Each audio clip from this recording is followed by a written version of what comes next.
Welcome to all student. আজকে আমাদের class হচ্ছে ছোটদের জীবনবিজ্ঞান 3.3, মানে রক্ত সংক্রান্ত এবং হৃৎপিণ্ড সংক্রান্ত যাবতীয় ক্লাস আমি 3 সিরিজের মধ্যে রাখব। এর আগে আমি ছোটদের জীবনবিজ্ঞান 3-তে হৃৎপিণ্ডের লম্বচ্ছেদে দেখাইছি কী করে রক্ত সংবহন হয় হৃৎপিণ্ডের মধ্যে। তারপর শিরা ধমনির পার্থক্য দিয়েছি, হৃৎপিণ্ডের ছবি আঁকা খাতা দেখা ক্লাস দিয়েছি। আজকে আমি রক্তের উপাদানের ছকটা দেবো। সবাই এরকম উপাদানের ছকটা কিন্তু ভালো করে খুবসুরতভাবে ঘরে করবে। দেখো, রক্তের উপাদানের ছক যদি আমরা করি তাহলে রক্তের উপাদানকে প্রথমত দুভাগে ভাগ করা যায়। ক্লাসটাতে তুমি ব্লাড টেস্ট যেটা হয় আমাদের মানুষের গুরুত্বপূর্ণ ব্লাড টেস্ট হয় সেগুলোরও এখানে পার্সেন্টেজ দেওয়া থাকবে। ক্লাসটা খুব ইম্পর্টেন্ট হবে, সবাই প্রথম থেকে শেষ পর্যন্ত দেখবে।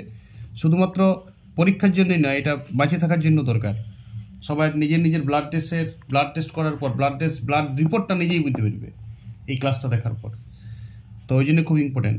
দেখো, লোহিত কণিকা থাকে, রক্ত কণিকা থাকে। প্রথমত রক্ত কণিকা, রক্তের কিছু কণিকা থাকে, রক্ত কণিকা, আর একটা থাকে রক্তরস বা প্লাজমা বলে ইংরেজিতে, আমি বাংলায় বেশি বলবো রক্ত রস। লেখা না বোঝা গেলে একটু জুম করে দেখবে সবাই। দেখো, রক্ত কণিকার পার্সেন্টেজ দেবো আমি। লাল কালি আছে কি?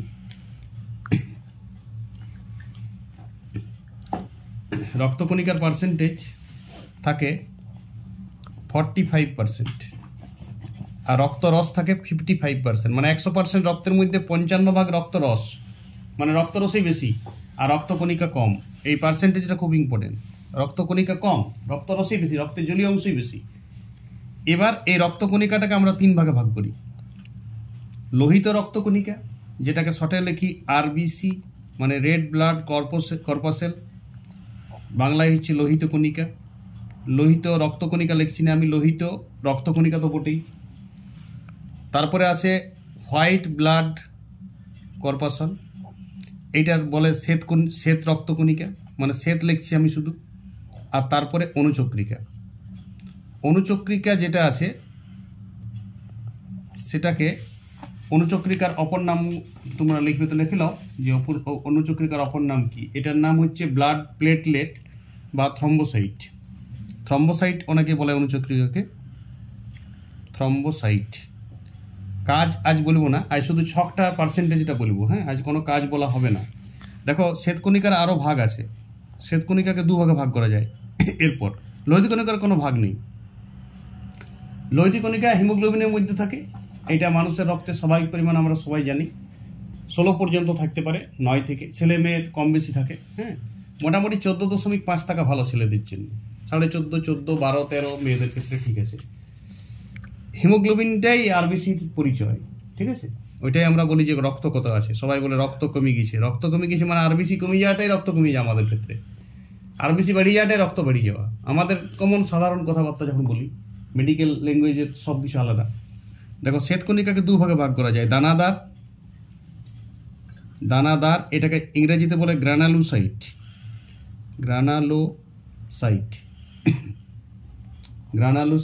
দানাদার শ্বেতকণিকা, গ্রানালোসাইট ইংরেজিতে। আর অদানাদার, এগুলো সব পার্সেন্টেজ জানতে হোক। শ্বেতকণিকা টেস্টটা খুব ইম্পর্টেন্ট। ব্লাড টেস্টের শ্বেতকণিকা টেস্টটা আমরা নিজেরাই দেখতে পারবো, এক গ্রানালোসাইট। মানে কম বেশি আছে কিনা ডাক্তারকে রিপোর্ট দেখার আগেই আমরা নিজেরাই বুঝে যাবো কম বেশি কোনটা আছে, মোটামুটি আর কি। চিকিৎসা করা যাবে না, কিন্তু তুমি চেক করতে পারবে। দেখো, গ্রানালোসাইটকে 3 ভাগে ভাগ করা যায়। এক হচ্ছে নিউট্রোফিল, ধ্যান দেবে সবাই, লেখা বুঝাচ্ছি তো। নিউট্রোফিলের পরিমাণ 60 থেকে 70%, খুব ইম্পর্টেন্ট। এনসিআরটি তো দিয়ে আছে এইটা, ঠিক আছে। নিট পরীক্ষা তো ইম্পর্টেন্ট। নিউট্রোফিল খুব বেশি থাকে। পরে আমি নিউট্রোফিল শ্বেতকণিকার আলাদা ক্লাস নেব। ইওসিনোফিল খুব ইম্পর্টেন্ট। নিউট্রোফিল, ইওসিনোফিল, বেসোফিল, 3টা থাকে দানাদার। ইওসিনোফিলের পরিমাণ 1 থেকে 4%, বাড়িয়ে গেলে অনেক কাশি হয়ে যায়, সারতেই চাই না। আর বেসোফিল কী কাজ পরে বলবো, আজ কাজ একটাও উল্লেখ করছি না আমি। বেসোফিলেরও কাজ মনে রাখতে হবে। এইটা 0 থেকে 1%, কারো নাও থাকে, 0%ও থাকতে পারে। দেখো, অদানাদার যেটা, সেটাকে 2 ভাগে ভাগ করা যায়। এক হচ্ছে লিম্ফোসাইট খুব ইম্পর্টেন্ট। হ্যাঁ, লিম্ফোসাইট শ্বেতকণিকা ধ্বংস হয়ে যায় অনেক সময়, অনেক রোগ হলে। হ্যাঁ, এটা 25 থেকে 30% থাকে। পার্সেন্টেজ এগুলা আছে 25 থেকে 30%। টোটাল কাউন্ট, এটাকে টিসিডিসি বলা হয়, টোটাল কাউন্ট অফ লোহিত কণিকা আর শ্বেতকণিকা। এইটা এইভাবেই পড়াশোনা করতে হবে। হিমোগ্লোবিনটাই লোহিত কণিকা, হিমোগ্লোবিনটাতেই লোহিত কণিকার কাউন্টটা করা যায়। লোহিত কণিকার আরও অনেক কাউন্ট আছে, সেটাও করা যায়, কিন্তু এখন বেসিক আমরা বলছি এটা 5 থেকে 8%, 5 থেকে 8%। সবাই আজকে এই পার্সেন্টেজগুলো ধ্যান দেবে সবাই, ঠিক আছে? পার্সেন্টেজগুলো মনে রাখতে পারলে খুব ভালো। এই ছকটা তো লিখতে এবং সাথে সাথে পার্সেন্টেজ। দেখো এইখানে কিন্তু এটা 100%, শ্বেতকণিকাটা 100 ধরে করা আছে। এটা এমন লাগে এটা 45% আছে, তো এলা কি করে এত হচ্ছে, অনেকের আমার প্রশ্ন আছে। আরে ওইটা তখন রক্তের ভাগের মধ্যে 45%।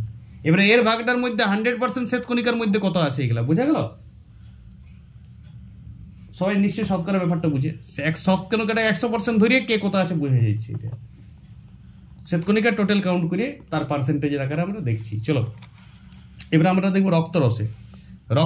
রক্তের মধ্যে দেখো এবারে কিন্তু 55%-এর মধ্যে ধরা হচ্ছে না। 100% রক্তরসের মধ্যে জল থাকে আর কিছু থাকে কঠিন পদার্থ। এটা খুব ইম্পর্টেন্ট। দেখো এইবারে তুমি ধ্যান দাও, এইবারে জলের যে পার্সেন্টেজ সেইটা 91 থেকে 92%, মানে জল অনেক বেশি।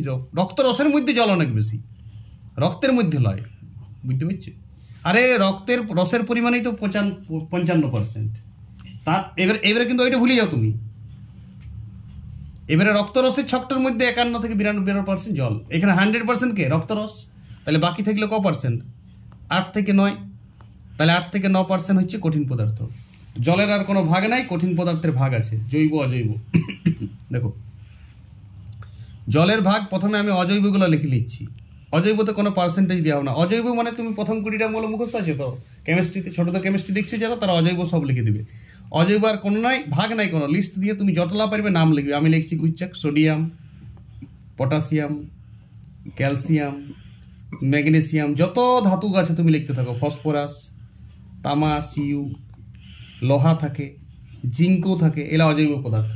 চিহ্ন দিয়ে দিলাম, সব কেমিস্ট্রি জানো নিশ্চয়ই সবাই। চলো এবারে জৈব পদার্থ রক্তের, এইটা কিন্তু খুব সিরিয়াস ভাগ। কি নাম? জৈব পদার্থ। জৈব ছকটাকে রক্তের আবার দুভাগে ভাগ করা হয়। একটা হচ্ছে প্রোটিন, খুব ইম্পর্টেন্ট, এটা মনে রাখতে হবে সবাইকে। আর একটা হচ্ছে নন প্রোটিন। কি নাম? নন প্রোটিন, মানে প্রোটিন নয়, এরকম ভাগ রক্তের। এই পার্সেন্টেজগুলো ব্লাড টেস্ট জানার জন্য, প্রাইমারি ব্লাড টেস্টের জন্য খুব ইম্পর্টেন্ট। দেখো এইটাকে বলে, আমি লিখে যাচ্ছি গুচ্ছাক, তোমরা 4-5টা লিখবো। প্রোটিন অনেক আছে কিন্তু আমি 4-5টা লিখবো। একটা হচ্ছে সিরাম অ্যালবুমিন। অ্যালবুমিন বলে একটা প্রোটিন থাকে রক্তে, অ্যালবিউমিন, সিরাম অ্যালবিউমিন বলা হয়। এইটার পার্সেন্টেজটা জানা দরকার আছে। মোটামুটি 3.5% থেকে 4.5% থাকে রক্তে, ঠিক আছে, প্রোটিনের ভাগের মধ্যে 100% ধরে। এবারে সিরাম গ্লোবিউলিন থাকে কিছু, সিরাম গ্লোবিউলিন, এটাও প্রোটিন। সিরাম গ্লোবিউলিন থাকে আমাদের রক্তে মোটামুটি আমি বলছি অ্যাপ্রক্সিমেট 1.6 থেকে 3.2%, এটাও পার্সেন্ট। ফ্রাইবিনোজেন মানে রক্ত তঞ্চনে সাহায্য করে যেটা, এলা সব প্রোটিন পার্ট। ফ্রাইবিনোজেন যেটা থাকে সেটা থাকে 0 থেকে 2% থেকে 0.48%, সবাই ধ্যান দেবে এটা। আর প্রথমবিন থাকে, প্রথমবিন, আমি এই 4টা লিখলাম, থাকে আরও অনেক কিছু। এসেন্সিয়াল এই 4টাই। রক্তের প্রোটিন বলতে সিরাম অ্যালবুমিন, গ্লোবিউলিন, ফ্রাইবিনোজেন, প্রথমবিন, মুখস্থ করতে পরপর। সিরামগুলো নাম করলেও চলবে। এটার পার্সেন্টেজ একদম থাকে না, 0.002 থেকে 0.048%, একদম কম। আরও অনেক কিছু থাকে, সেগুলো লেখার দরকার। এবারে নন প্রোটিন পার্টের মধ্যে আমি যেগুলো বলবো খুব ইম্পর্টেন্ট, প্রত্যেকটারই তুমি নাম শুনিছো। ব্লাড টেস্ট করতে গেলে অনেকেরই লাগে, বয়স সারা জীবন বাঁচে থাকতে গেলে, ঘরের দেখবে অনেকেরই হয়েছে। ইউরিয়া, রক্তের মধ্যে ইউরিয়া থাকে মোটামুটি 7 থেকে 18। ইয়ার সব একক হবে mg পার ডেসিলিটার, mg পার ডিএল মানে ডেসিলিটার। এই যে mg পার ডেসিলিটার, সব এককে mg পার ডিএল এ ধরে নেবে তোমরা, আমি আর বলবো না, আমি শুধু পার্সেন্টেজটা দেবো। 7 থেকে 18 ইউরিয়া।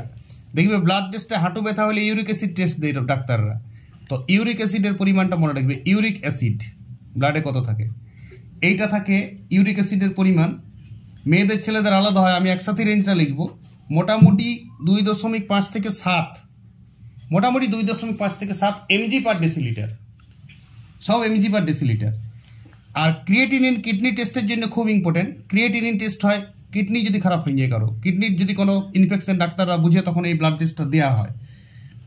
এই ক্রিয়েটিনিন টেস্টটা একটু খুব ইম্পর্টেন্ট টেস্ট, সবাই এটা মনে রাখবে। এইটা মোটামুটি 0.5 থেকে 1.2 mg পার ডেসিলিটার, মানে হাফ থেকে 1.2 mg পার ডেসিলিটার ক্রিয়েটিনিন থাকা উচিত। এরপর আমি ইউরিয়া, ইউরিক অ্যাসিড বলেছি। এবারে কোলেস্টেরলটা শুনো। কোলেস্টেরল নাম শুনিছো? Cholesterol, cholesterol non protein part.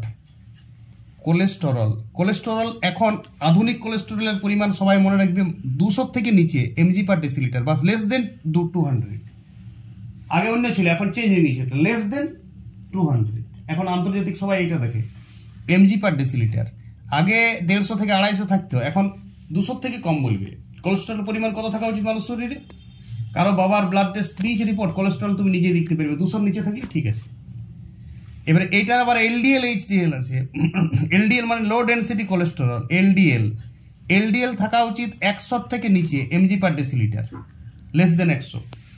আর এইচডিএল মানে হাই ডেন্সিটি কোলেস্টেরল থাকে একটা, হাই ডেন্সিটি কোলেস্টেরল, সেইটা 40 থেকে বেশি থাকা উচিত।